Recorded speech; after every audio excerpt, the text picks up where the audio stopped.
Okay, Libre, thank you for agreeing to speak with us here in Milwaukee. I think many people are curious about your journey from Milwaukee to Gaza. So, can you tell us about your time in Milwaukee and how you ended up in Gaza? um, شكرا يعني um, uh, I was raised in Milwaukee.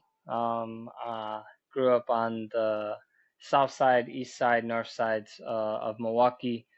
Um, and um, and we long story short, grew up with Lebanese Palestinians that before I was even politicized, right? This happened in middle school when we were playing basketball, and then continued throughout high school, and then really in college is when folks started to get politicized, and we started to learn about each other's struggles, and had an understanding um, of things that in a way that we could put it into words. And so I'm Boricua, and my country is illegally occupied by the U.S. Government, and it has been for 127 years, and then before that by the Spanish.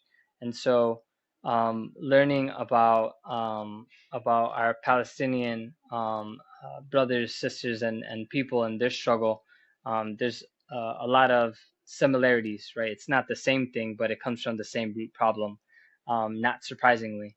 Um, and um, and so when I was in university in Milwaukee is when I really started to protest for the Palestinian cause and really get a lot more involved. It's been about 13 to 14 years since then, and still clearly still in it because now I'm here in Gaza.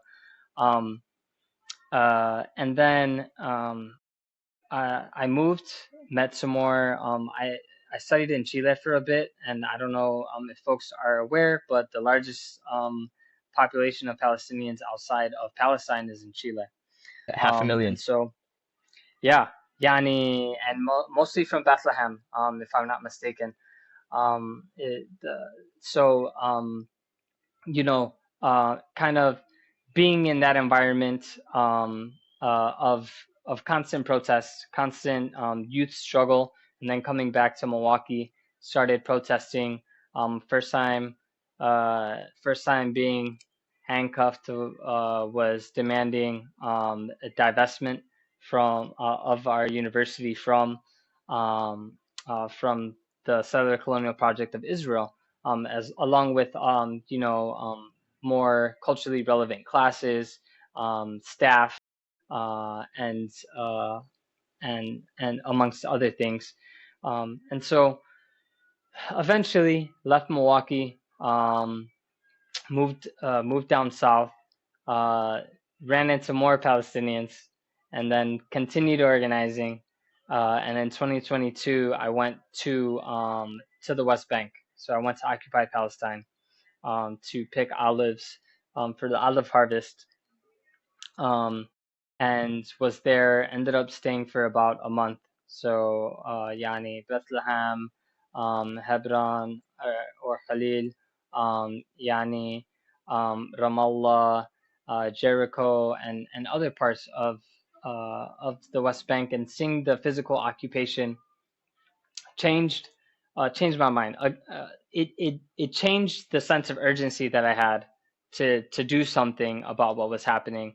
Um, Even though I knew that there was a Palestinian cause, that there was a military occupation, walking through the military checkpoints, being stopped by Zionists with AK-47s in your face, asking who your dad is and who your granddad is, and asking if you're Palestinian, and asking you to pretty much prove to me you're not Palestinian, and if you are, then other things happen, right? um, and so um, those uh, kind of pushed me to want to do more, and also understand that more needs to be done. um, and Eventually, a few years, and then this latest genocide happened, And it really had a toll on me because like staying in touch with friends from Palestine and checking in on them. Um, I was like, like like protesting is okay, but it's the first step in a longer process of supporting the long-term goal, which is the liberation of Palestine. Right? A lot of people just stop at protesting, and that's not protesting alone does nothing. It needs to be a series of things, and so people need to understand that protesting and going out into the streets is important, but it is the first step in a longer process and commitment. Um, Eventually was reached out to come and do logistics in Gaza for a medical solidarity organization called Taglia. It's based in Canada, and essentially that's how I got in. I Under the WHO, I was or I am and was logistics for emergency medical teams, so helping international healthcare workers get to and from the hospitals, the public hospitals, to be able to support the public health infrastructure here in Gaza that has constantly been under attack. Of the 36 hospitals, only 3 public hospitals are left. Only one here where we are in the north. Um, Yani, and so yeah, it was a series of things. But a lot of it had to do with the relatability, not only of our struggles, but also seeing Palestinians struggle with their identity, not growing up in their homeland, not speaking Yani their language, and then having to come to terms with, well, then how do I define myself, and what does that mean in the context of whether or not I can go back home. And Boricuas have similar experiences in that sense because similar to Palestinians, 2/3 of our population is outside of our country, forced to live amongst our colonizers, and stripped of our identity. So uh, so that's a little bit of how I went from Milwaukee to Gaza. Um, and I'm still in touch. There's bike rides that happen on a pretty consistent basis. One of my Colombian brothers, Eric, helps to do those, and I send voice notes, updates on Gaza, and try to keep folks in Milwaukee updated about the things that are happening. Because I think it's really important for people to know what's happening on the ground, not from some biased newspaper that doesn't even recognize that this is a genocide, but from a humanitarian aid worker that grew up in Milwaukee that can speak to our people and be like, nah, this is a genocide and this is what I'm seeing. Yeah. So, and by the way, you can mention the New York Times by name if you want to. But Literally, yeah, there's not we have one local papers here. single. It's ridiculous. It's ridiculous. And then they have the audacity to call themselves journalists when, since the beginning of this genocide, 238 journalists have been killed. Like actual people that are actually reporting the truth, and that's why they have become targets. It shouldn't. They're protected under international law. They're telling the truth and they're giving coverage. And there's all the sacrifices that come with telling the truth, and Yani, in the context of Gaza, telling the truth has become a death sentence. And Anas and Muhammad and 3 of their colleagues from the Al Jazeera team, Allah yarhahum, were the latest martyrs. But now they're targeting 3 other journalists that they just the some Hebrew news outlets published. Saleh, Muhammad, and Muhammad.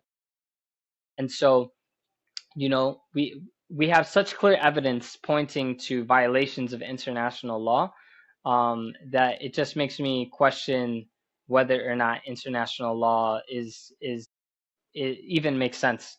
I think maybe we have to change it because there's clearly a genocide happening and no one is doing anything despite there being the genocide convention that 153 countries have signed on to, and very few have actually been upholding it. Yes. And we'll speak about those journalists in a couple minutes. And just to recap, you said you went to university in Milwaukee, and from there you went to the West Bank. And was that Marquette University, if I'm not mistaken? Yeah. Okay. And This it's such a problem because it's always this double standard. The Jesuits are supposed to be, they tell you like be the difference. And I remember when we were doing our campaigns, and I found out that Marquette University was one of the last universities to pull out during South African apartheid. And then I brought it up when wow. we were organizing. And I brought it up when we were organizing. I was like, y'all are Jesuits. Y'all want us to be well-rounded people. But, when we look at the historical record, there's a documented apartheid happening with clear genocidal intentions of the Dutch against the indigenous people of South Africa. And now there's another opportunity that we're telling you, don't be the last university to divest. And still, they have this very liberal and conservative views. And saying, "Oh no, we can influence." No, you cannot. No one can influence the Zionists. They're influencing our government through APAC and other things that shouldn't be happening but are happening. So we need to divest. There's no way around it. You can't. You're either for genocide or you're against it. Yeah, BDS, and we're actively pressuring our educational institutions, here in Milwaukee. It's tough. I'm not sure what's so hard about understanding what the BDS movement is about, but I guess there are forces from the other end. So are you currently in Gaza City? Oh, and there's a possible um, imminent ground invasion that was announced last week. Not that doesn't negate anything that has been said or anything that we've been telling people since the beginning, which the intention of this is the complete extermination and forcible displacement of Ghazawis from Gaza, but also Palestinians. I mean, they're in the process of building 28 new settlements in the West Bank, funded by Christian Zionists. And so, uh, you know, uh, yeah, I'm in Gaza City, and as of now, that's the furthest north people can go due to the evacuation orders. 88% of the Gaza Strip is under evacuation orders, or red zones, which means 88% of the Gaza Strip is not accessible, and in the 12% is where all the massacres are happening. So, they tell you to go to this 12% that's supposed to be, where people can go to avoid the genocide, if you will. And then all these school massacres and attacking of tents with the press and attacking of hospitals, et cetera, et cetera. And if I'll put up a map on the screen. The heart of Gaza City is in a what they call a kill zone, where Palestinians aren't allowed to go to. Is that correct? Yes, and I think something that has been like really difficult to deal with um, is this latest iteration of the ongoing Nakba is like we're here, we're witnessing it, we're documenting, um, but the rate at which is happening, it makes you question reality because some of these places, when we first came to Gaza during the ceasefire, right? Those places are gone, and so what does it mean to there's an importance of archiving and keeping the historical memory, especially under these lived realities, because from one day to the next, um, people, places, and memories are completely disappeared, and there's you can't rebuild um, uh, and undo what has been done during these 22 months. You can't bring people back to life after this is over. You can't take away the trauma of people that have been blown up and massacred in a school. And we listen to drones 24/7. We're hearing bombs. People are living in tents because 97% of homes in the Gaza Strip have been destroyed since the beginning of this genocide. And so it's everywhere is a kill zone, and Yeah. and because the genocide hasn't ended, we need more tangible actions, and I'm sure we'll talk about this.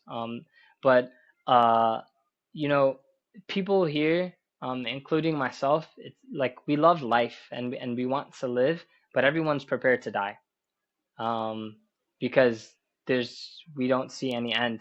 Like we thought it couldn't get worse, and then it's gotten progressively worse. Uh, I mean, you mentioned kill zones, you mentioned people are prepared to die. One of the most pressing issues at the moment, obviously deliberately inflicted on people in Gaza, is the looming famine, looming threat of a famine. Or maybe it is already a famine. You tell me. I mean, Yes. if you look at a map, there are all the distribution sites are in the south. You're in the north. How are people eating in the north? Where do people get food from? Okay, so we can dive a bit into this.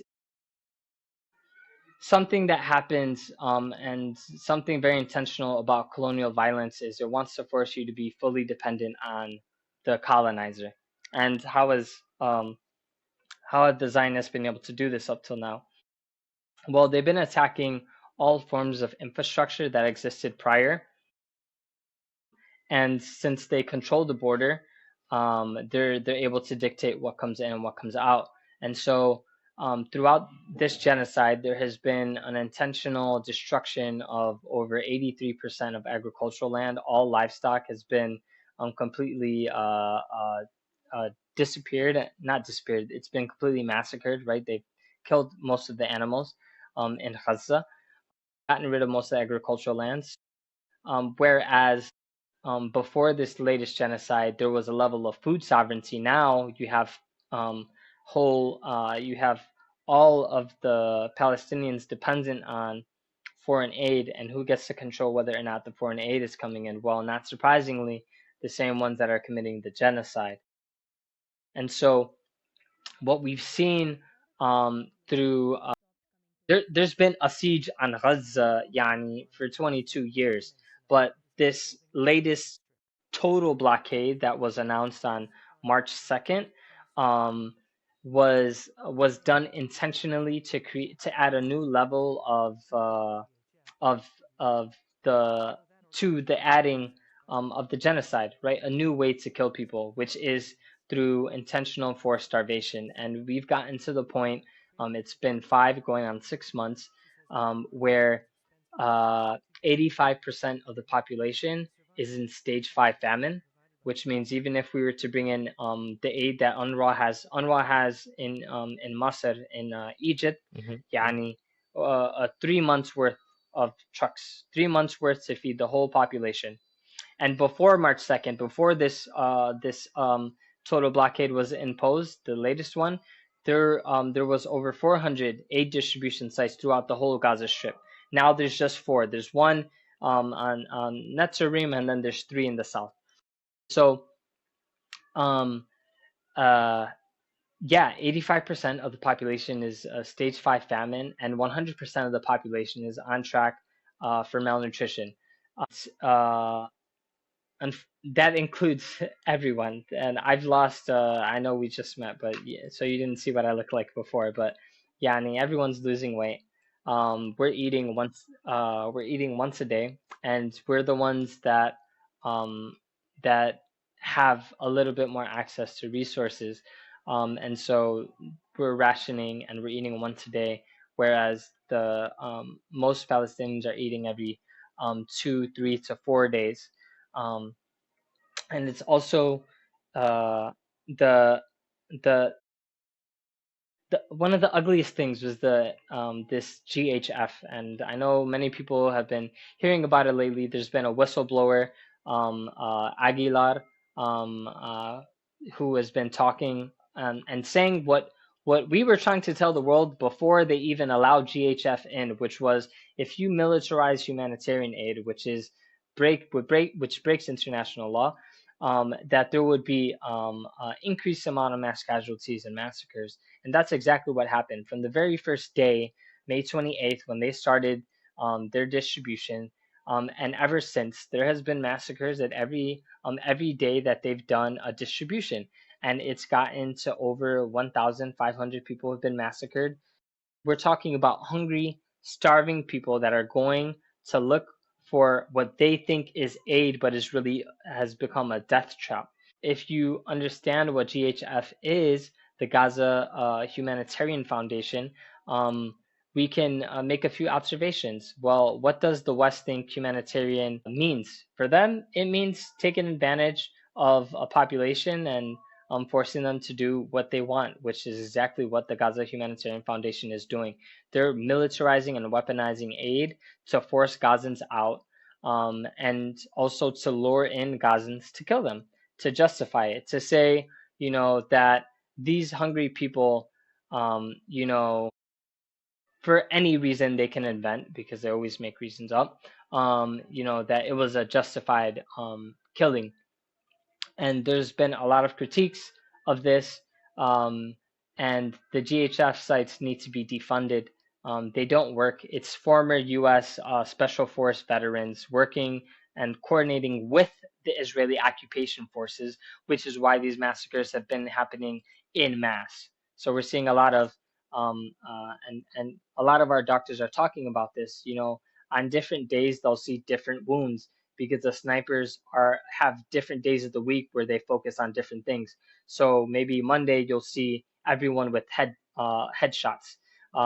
Tuesday you'll see everyone being shot in the groin. It's a game There's for them.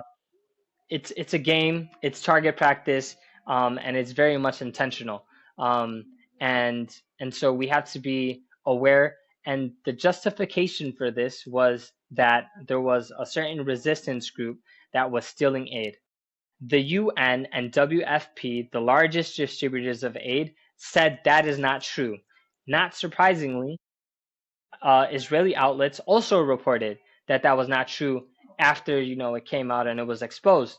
But they still will. A lot of the top figures will still use it. They'll still say these lies that are not grounded in truth, to justify the unjustifiable, which is ethnic cleansing of Palestinians. Yeah, and of course Israelis don't really care. They'll say it how it is. It's just our figures in the West that lie to us. Yeah, I mean, this is a U.S. funded genocide being carried out by the Zionists. This would not be made possible without the hard-working tax dollars of people in the U.S. Which is why people over there need to take a stronger stance, um, and do more tangible actions to end this genocide. Because we're also receiving the repercussions of this, and I've said this on in multiple different spaces, right? What we allow to happen in Gaza becomes the new norm for civilization as a whole. And how do we correlate this to what's happening in the U.S.? Well, we see cop cities, right? Those officers have direct ties with the Zionists. The ICE agents that are being trained are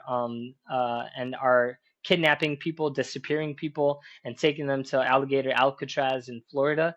They're trained by the Zionists. So it's not surprising that we're seeing an increase of attacks on and the scapegoating of immigrants, as if anybody that isn't Native American is not an immigrant in the U.S., which is also stolen land that is being illegally occupied by the U.S. government. Um, and so, like, these things are happening because they see that, well, if we can do it in Gaza, yani, we can do it anywhere. And they're testing it, and they're doing it.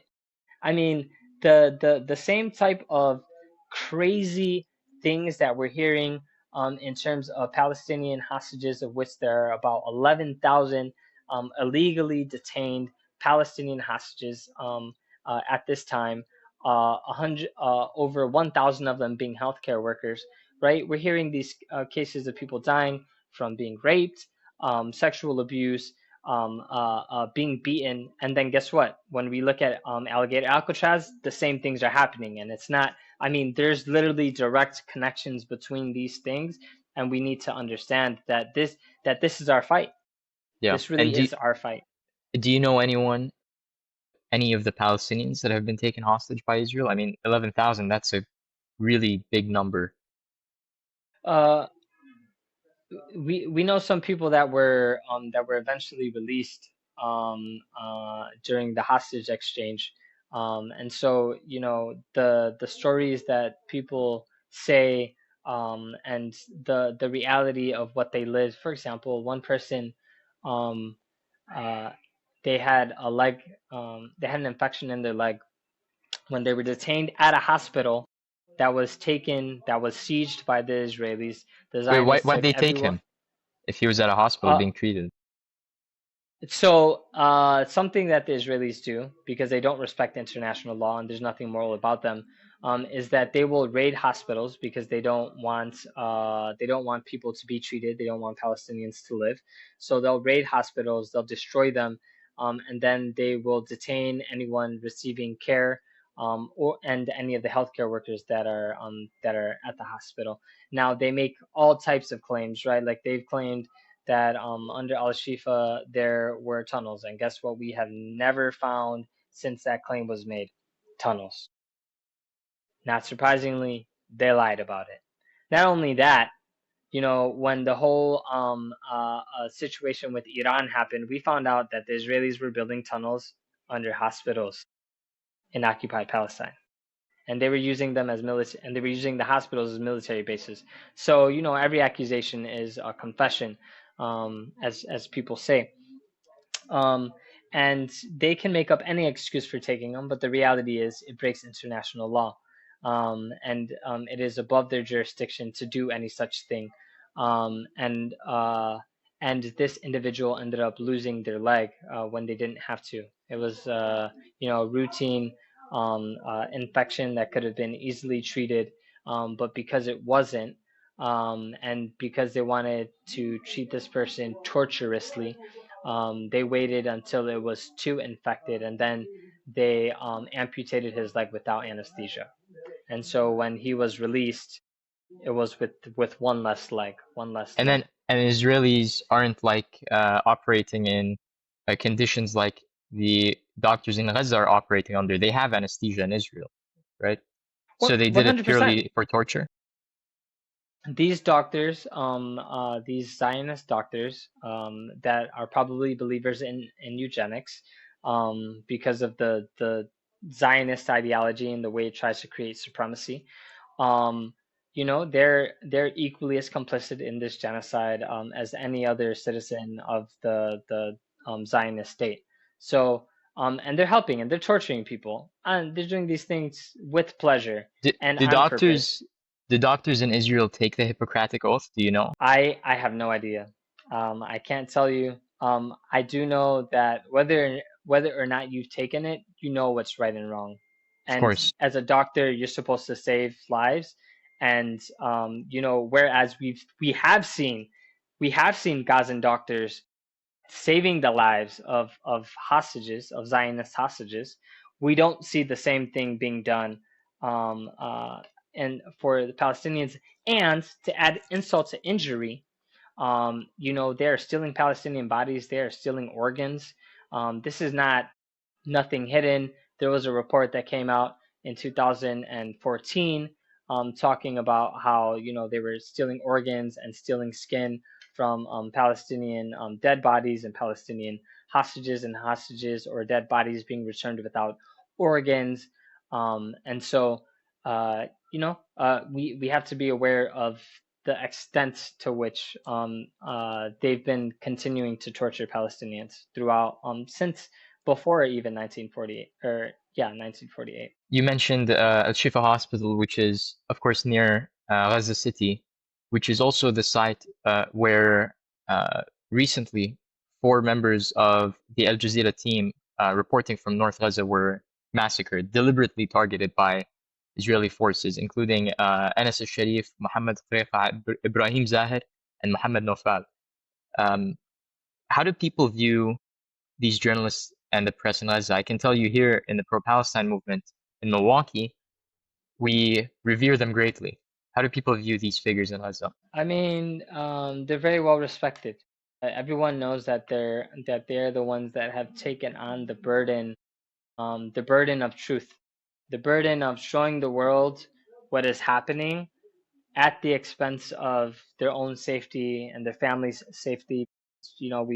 We've seen, again, like I said, 238 journalists, over 270 journalists and media workers have been assassinated since the beginning of this latest genocide, and that includes their family members, right? I remember Anas was reporting from Gaza, and as he was reading the report, he realized that he was talking about his family being the people that were martyred, and it's just you're living in the context of a genocide as everyone is. You're starving as everyone is, and you're taking time. You have to be away from your family for safety, and you're at work, and da, da, da. So Anas was away from Sham, and from his son, and from his wife, and you know we don't get they don't get those moments back, and because we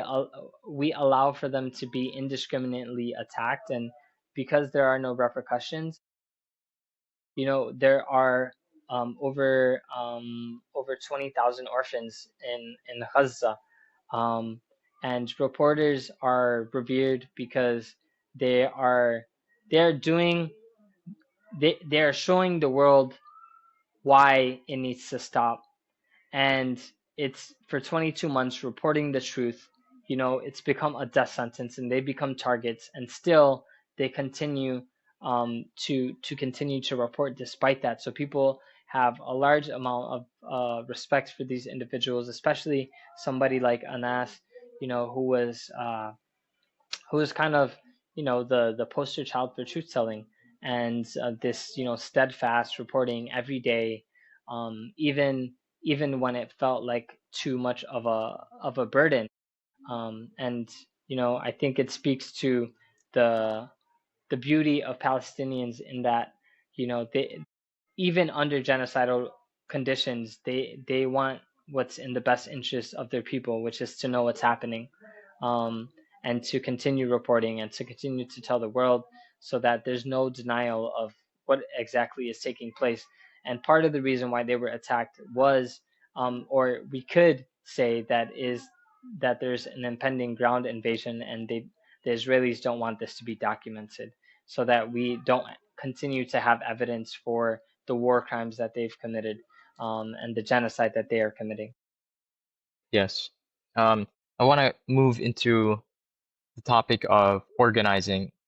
And as a person that's on the ground, what can you tell students to to do? What can you advise us to do, specifically students, to aid Gaza directly? Well, I think it's important to keep a few things in mind. Not enough is being done, and we can I can understand why people might feel like drained and tired, and seeing all of these images.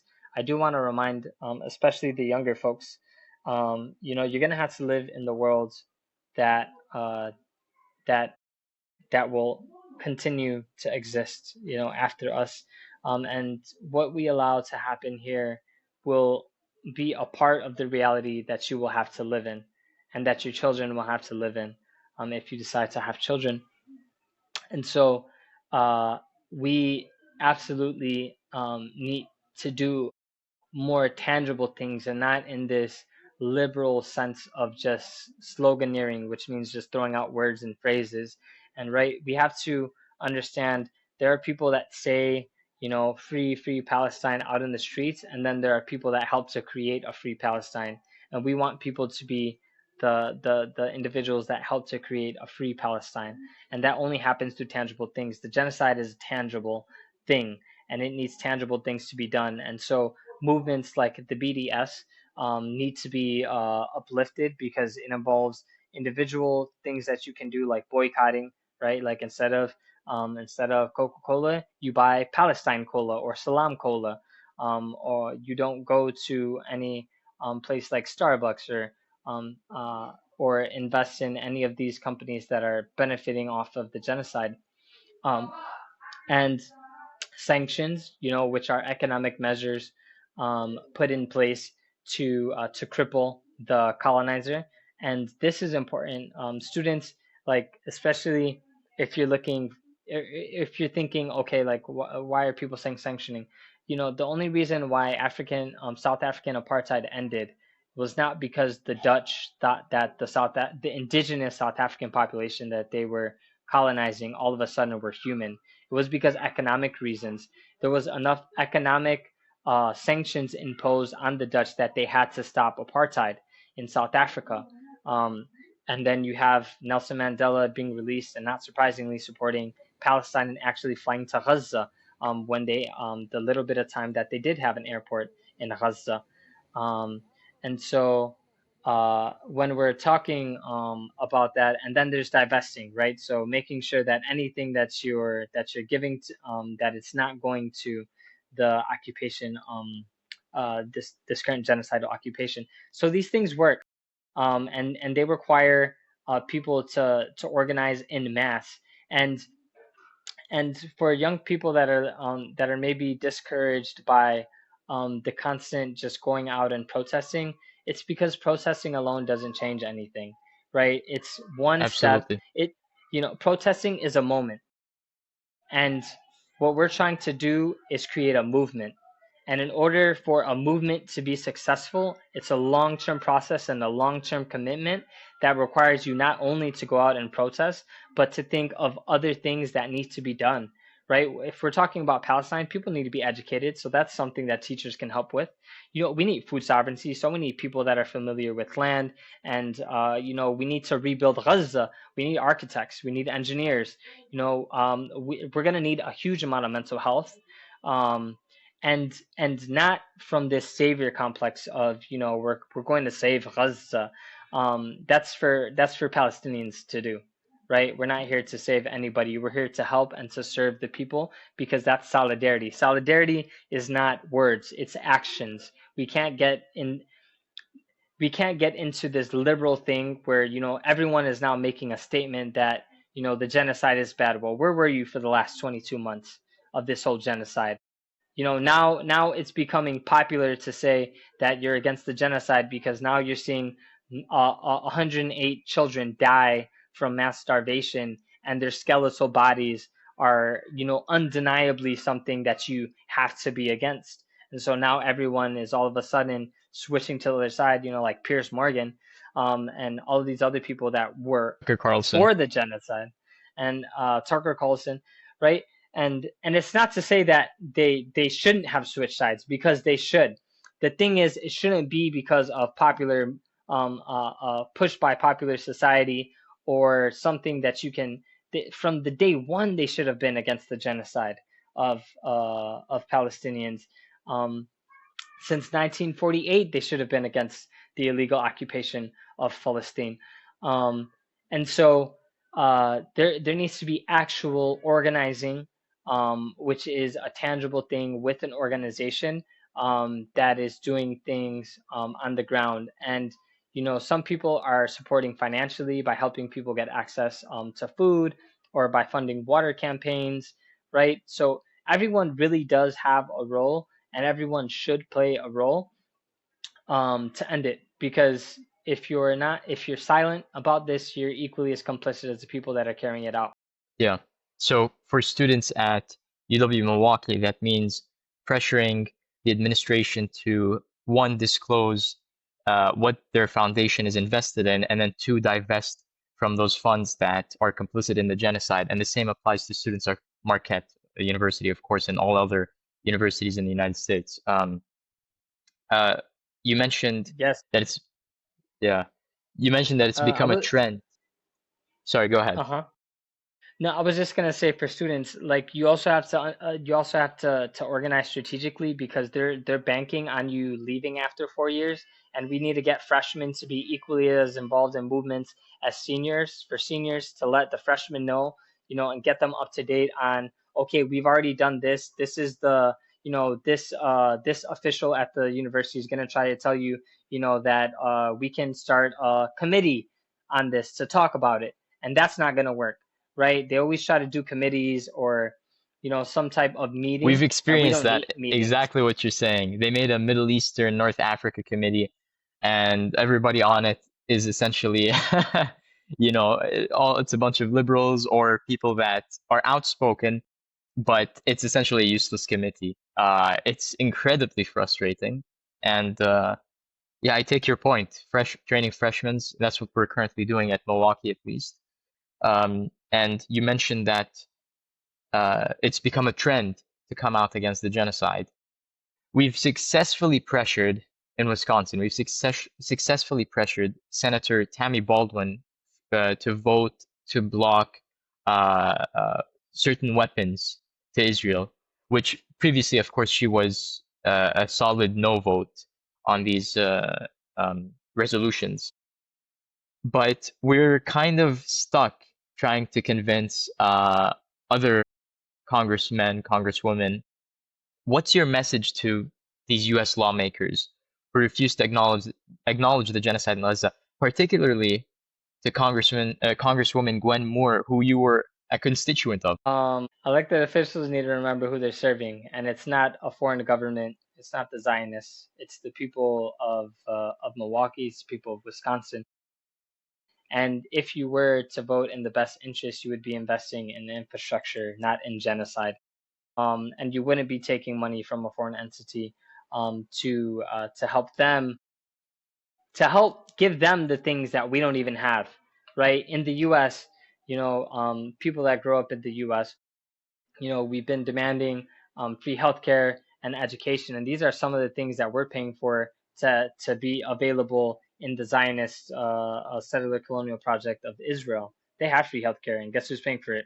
U.S. tax dollars. Yeah, yeah. And we're also paying for a genocide, and we're paying for so much more. And so, um, elected officials really need to stop lying to their constituents and saying, oh, like, we care. It's like, well, if you really cared, you would be doing tangible things that showed that you care. And I think overwhelmingly the people of Milwaukee have shown that they're against genocide. So why would you, who are supposed to be a public servant of these people, not also be against the genocide? Whether or not you are against the genocide, if your constituents that voted you into office are, then you by default have to, in your public servant role, not in your private role, in your public servant role, have to be against the genocide. And I mean, I don't want to speak about morals because most of these people are morally incompetent, You but can't appeal to the conscience that doesn't exist. correct, correct. Kwame Ture talked about this a lot, and and for these claims that they may be scared of, being called anti-Semitic. Like, let's just be honest, Palestinians are Semitic, so this genocide is anti-Semitic. Um, and the other thing to keep in mind is there's a difference between Zionism and Judaism. Zionism is the bastardization of Judaism, an attempt to use a religious belief to justify colonialism. And the Christians did this when they were colonizing the Americas. So it's not the first time that this has happened, and so we need to differentiate between the two. I am anti-Zionist. I will never support Zionism. But if you are a practicing Jew, there's plenty of Orthodox Jews that are against the genocide, and they're not getting a platform the same way that these Zionists that don't practice Judaism, for the most part, and are just using it as a reason to, go to occupied Palestine and take land. And we have to call things as they are, and being anti-Zionist is being pro, for people and against genocide. Just point blank period. We don't have to name any countries in that, et cetera, because there are three genocides happening. There's the genocide in Palestine, the genocide in Congo, and the genocide in Sudan. And not surprisingly, all of them have been happening for over 30 years at least. And so we've kind of normalized genocide as a society, which says something about how we've been conditioned, and how much of a bubble that we live in. So we really do have to be careful. And these elected officials, if they don't do this, then we need some really good anti-Zionist candidates to run in these elections, although that won't solve the overarching issue within the US. In a smaller context, it'll help to push for the change that we need, at least in the context of Milwaukee. And then we can talk about expanding to the rest of Wisconsin and then the rest of the US. And then, again, it's a process. And so we have to get people to either say, hey, are you against genocide? Are you against the illegal extermination and killing of people? Here are documents that show this. Here are videos that show this. Or are you complicit in it? And just be honest, because I'd rather you just tell me the truth. Just say you don't care about Palestinians and tell me that you are for genocide and that you are taking APAC money, or you're getting some type of benefit from them. And at least I know who I'm dealing with. Don't lie to me and say you care about people. Release some dumbass statements, some few words about how this is about two sides, when it's never been about two sides. It's always been about an illegal occupation that should never have happened, continuing to gain ground and continuing to get support from the U.S. and from the U.K. to continue the illegal occupation that should never have happened in the first place, that has led to the land theft. Two wrongs. It's all wrong from the very beginning, and we can't support that. Yeah, and you may have seen this in the first congressional district in Wisconsin. My representative, Brian Stile, had a town hall recently, and people were, man, they ripped into shreds about Palestine. They were like, they saw blood, and they saw red. It was, yeah, people don't want this. And I guess that brings me to close and the end of this discussion. I don't want to hold you up for too long or use too much of your bandwidth. Libre Sankara, thank you so much. We are forever indebted to you. I can't even express with words how much you, your work, and everyone in Gaza means to us.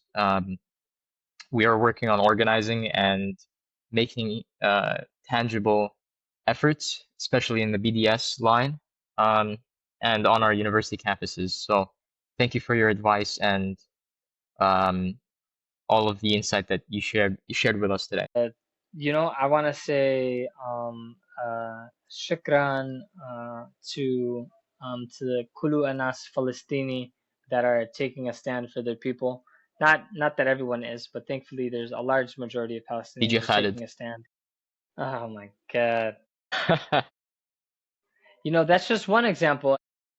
And it's sad because it should be one of these things where people just, you know, y- this is what divestment is for. Why is anyone listening to his music anymore?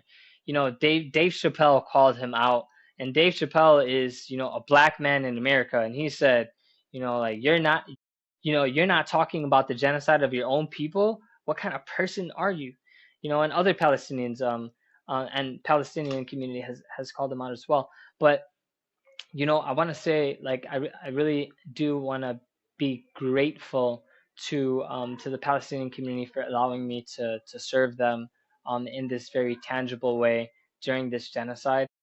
Because again, solidarity is words, and the liberation of Palestine helps to liberate Boricua and my country, and other oppressed people.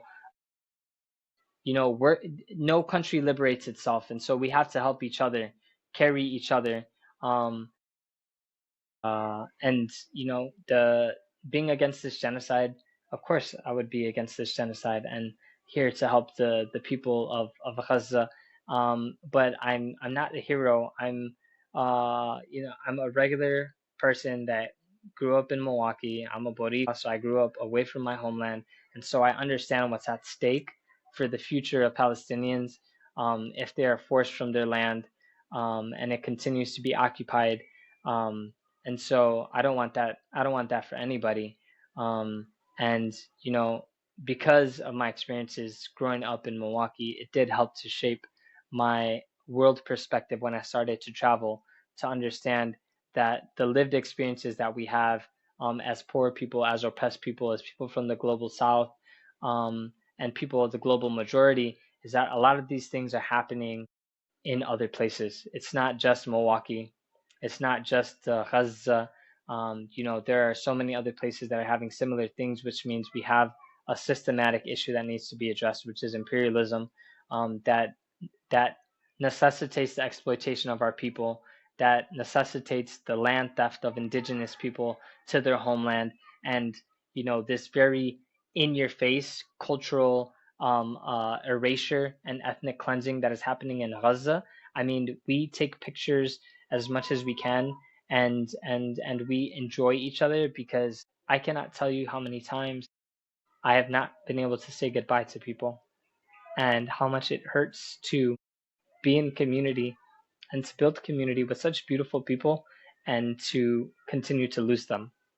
And so the more time it takes for people to unify for the common goal of ending the genocide, like stop talking about ideology, focus on the goal, which is the liberation of Palestine, which is ending this genocide, and then we can talk about ideology after. But we need tangible actions, because our enemy is a lot more organized than us in this moment, and we far outnumber them. So what does that mean?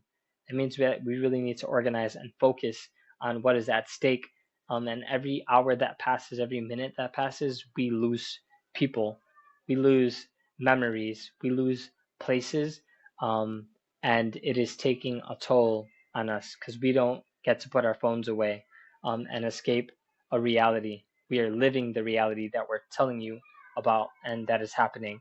And I'm just here to amplify the voices of Gazans, and hope that it makes a difference, because it should, because this will be us. We are all Palestinians, and this is our cause. And like I said, we need to be against all the genocides, Palestine, Congo, and Sudan. And thank you for the space. Yes, of course. No, thank you, Libre. Really, really mean it.